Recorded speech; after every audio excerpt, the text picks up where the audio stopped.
আসসালামু আলাইকুম। শুরু করছি আমৃত্যু ভালোবাসি তোকে উপন্যাসের দ্বিতীয় পর্ব দিয়ে। কণ্ঠে আছি আমি সঞ্জিদা ছোঁয়া। এত বছর পর নিজের রুমটা আশ্চর্যান্বিত নয়নে দেখছে আবির। সেই পরিচিত ঘ্রাণ, যেখানে সে নিজের জীবনের 12টা বছর কাটিয়েছিল, যে রুমটা ছিল তার একান্ত ব্যক্তিগত, আজও তাই আছে। একটা জিনিসও এদিক সেদিক হতে দেননি আবিরের মা মালিহা খান। এমনকি রুমে বছরের পর বছর তালা দিয়ে রেখেছেন তিনি। যখনই ছেলের কথা মনে হতো, ছেলের রুমে এসে নীরবে কেঁদে যেতেন, যেন কেউ বুঝতেও না পারে। আবির রুমে ঢুকে লাগেজ খুলে নিজের পরনের টি শার্ট হাতে শাওয়ার নিতে চলে যায়।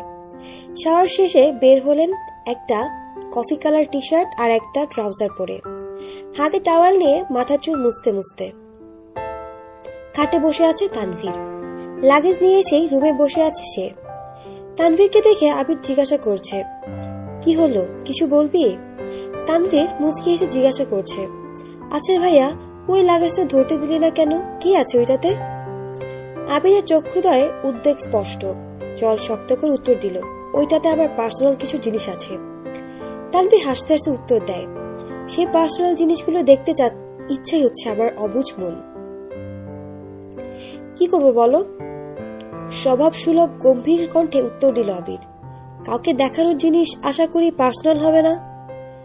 তানভীর ভাইয়ের আপত্তি স্বর বুঝতে পেরে এই বিষয়ে আর কিছু বলেনি, শুধু জিজ্ঞেস করে, বিকালে কি বের হবে? আবির উপর নিচ মাথা নেড়ে হ্যাঁ সূচক সম্মতি জানায়। তানভীর কথা না বাড়িয়ে চুপচাপ বিদায় নেয় রুম থেকে। আবির খাটের এক কোণে বসে মোবাইল হাতে নিয়ে গুরুত্বপূর্ণ কিছু চেক করতে ব্যস্ত হয়ে পড়ে। মেঘ নিচের রুমে ঢুকে শপিং ব্যাগ খুলে 3টা ড্রেস বের করলো।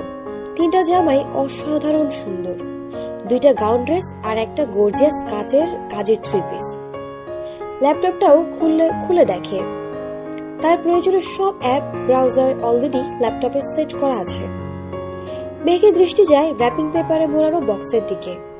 র্যাপিং পেপার খুলতেই চোখে পড়ে 3টা উপন্যাসের বই, যেগুলোর উপরে ছোট করে চিরকুট লেখা, অ্যাডমিশনের পরে পড়বি।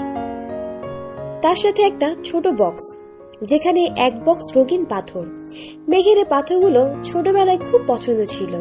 তার সাথে একটা আইফোন 13 প্রো ম্যাক্স মোবাইলের বক্স। ফোন দেখে মেঘের চক্ষু চড়ক গাছ। অনেকদিন যাবৎ মনের কোণে সুপ্ত ইচ্ছে ছিল একটা আইফোন কেনার, কিন্তু কাউকে বলার মতো সাহস হয়নি তার। এগুলো দেখে খুশিতে গদগদ হয়ে পড়েছে সে। ইন্টার সেকেন্ড ইয়ারে পড়াকালীন মেঘের যখন কলেজ, প্রাইভেট, কোচিং সব মিলে ব্যস্ততায় দিন কাটছিল, তখন তানভীর তার পুরনো একটা ফোন দিয়েছিল মেঘকে। সিমটাও ছিল তানভীরের। বাসার মানুষের বাহিরে শুধু 3-4 জন বান্ধবীর নাম্বার ছিল সেই ফোনে। এমনকি স্যারদেরকেও নাম্বার দিতে নিষেধ করেছিল কড়া ভাষায়। তানভীর বরাবরই বোনের ব্যাপারে খুব সিরিয়াস। ভাইরা বোনকে শাসন করে ঠিক আছে, কিন্তু তানভীর মেঘকে একটু বেশি শাসনে রেখেছে এত বছর। এইচএসসি পরীক্ষা চলাকালীন সময়ে তানভীরকে খুব সাহস করে বলেছিল, ভাইয়া, পরীক্ষা শেষ করে আমায় একটা নতুন ফোন কিনে দিবা? অগ্নি দৃষ্টিতে তাকিয়েছিল তানভীর, যেন মস্ত বড় অন্যায় করে ফেলেছে। তারপর মেঘ নতুন ফোনের আশা পুরোপুরি ছেড়ে দিয়েছিল। আজ সে না চাইতেই আইফোন পেয়ে গেছে, ল্যাপটপ পেয়ে গেছে, এই জন্য মেঘ না চাইতেই জল। আনমনে ভাবছে, মনে হয় তানভীর ভাইয়া বলেছে ফোন আনতে আর ল্যাপটপ আনতে, তাহলে উনি কিভাবে জানবে আমার ফোন নেই? এদিকে 1 ঘন্টা যাবৎ ফোনে মনোযোগ দিয়ে কি যেন কাজ করছে আবির। হঠাৎ আদি দৌড়ে এসে দাঁড়ায় দরজায়। আদি, ভাইয়া তোমায় খেতে ডাকছে। আবির, যা আসছি। 10 মিনিটের মধ্যে সাদা শার্ট পরে রেডি হয়ে নিচে নামলো আবির। অসময়ে তেমন কেউ নেই নিচে। বিকাল 4টা বাজে, সবার খাওয়া শেষ অনেক আগে। মালিহা খান বসেছিলেন ছেলের জন্য। ছেলে ফিটফাট হয়ে রেডি হওয়ার দেখে মালিহা খান জিজ্ঞাসা করলেন, কোথায় যাবি? আবির বলল, একটু কাজ আছে। আবির চুপচাপ খাবার খাচ্ছে। ছেলেবেলা থেকে যা যা পছন্দ করত সব রান্না হয়েছে আজ। সব খেতে পারেনি, যতটুকু সম্ভব হয়েছে খেয়ে উঠে পড়েছে। এর মতো তানভীর হাজির হয়েছে। শান্ত কণ্ঠে বলল, ভাইয়া, রেডি আমি। এখন যাবে নাকি লেট হবে? এখনই বের হব।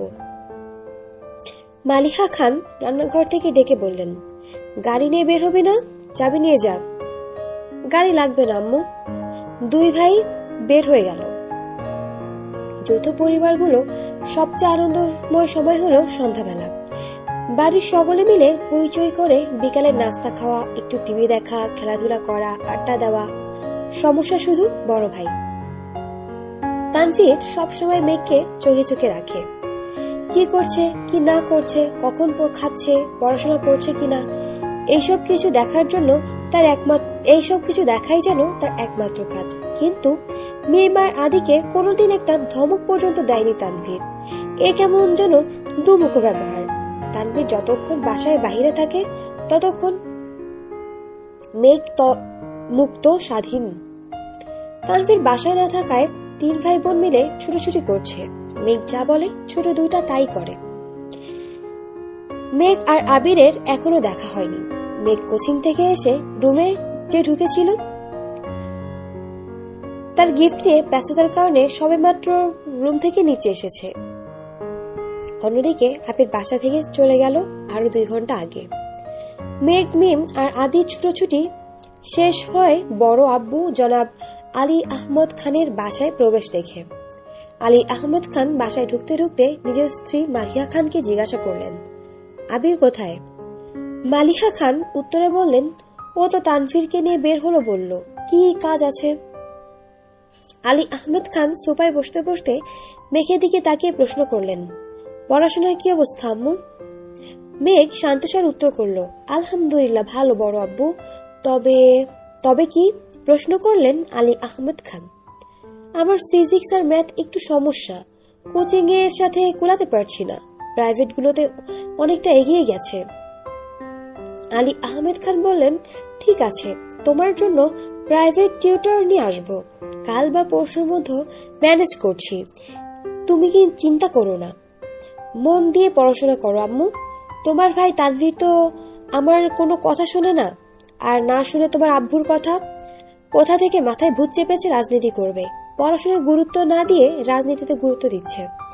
তুমি পড়াশোনা করো ভালো করে, মেডিকেল অথবা ঢাকা বিশ্ববিদ্যালয়ে যে যেন চান্সটা হয়ে যায়।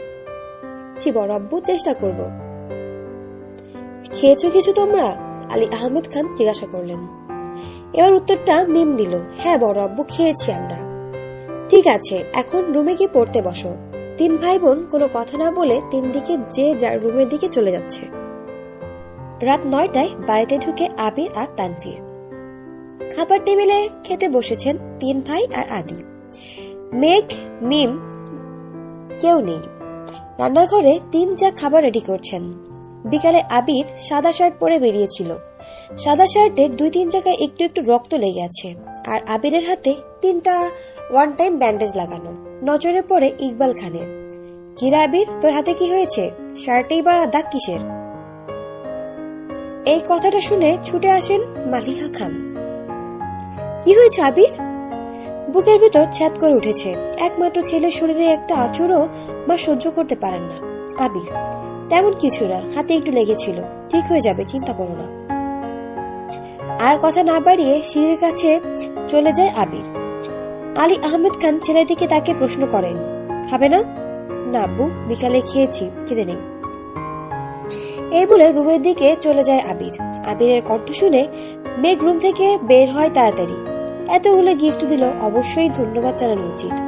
7 বছরে ভাইয়ের মুখটাও দেখেনি সে। কিন্তু মেঘ রুম থেকে বের হতে হতে আবির রুমে ঢুকে পড়েছে। মেঘের চোখ মুখে নীরবতা। নিচে গিয়ে সবার সাথে খেতে বসে। তানভীরও খেতে বসেছে হাত মুখ ধুয়ে।